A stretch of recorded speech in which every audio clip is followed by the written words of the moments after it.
In this brief presentation, Dr. Craig Piso discusses the 4 fundamental principles of motivational interviewing. He suggests practical strategies that you can apply directly to your work with students.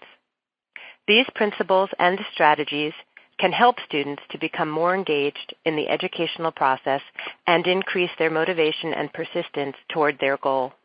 The first fundamental principle of motivational interviewing is what's described as expressing empathy. And this is a fundamental counseling principle in which we seek to be empathic toward a student, that is, to understand what it's like to be in their situation in the present moment, to learn about and understand what are they thinking and feeling, what is their situation, their strengths and weaknesses, according to their perception of their experience.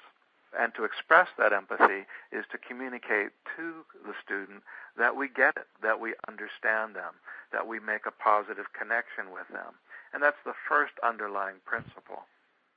The second of the 4 fundamental principles of motivational interviewing is described by the authors, Miller and Rolnick, as developing discrepancy.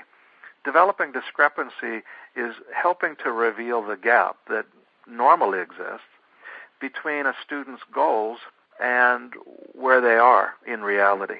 That is, what they dream of doing, what they're passionate about doing, what they might have intended to do early on, and where their journey has taken them to the present moment. And the gap between what they had hoped for versus what they've perhaps settled for can become a great source of increased motivation when we help students recognize that gap and help them to get past their mixed feelings about where they might be stuck and move forward again. That is, closing that gap. The third fundamental principle is described as rolling with resistance. And rolling with resistance is fundamentally helpful because it helps the counselor, coach, caseworker recognize that whenever we've become too controlling, when we're becoming too directive, when we're becoming too prescriptive, resistance by the student is very, very normal. It's probably even a healthy response because somebody's being too powerful in orchestrating their next steps.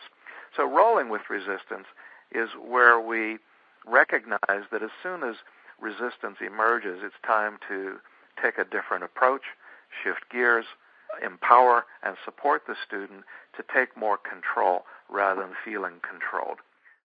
The fourth fundamental principle is supporting self-efficacy. And this is related but separate from the third point just made.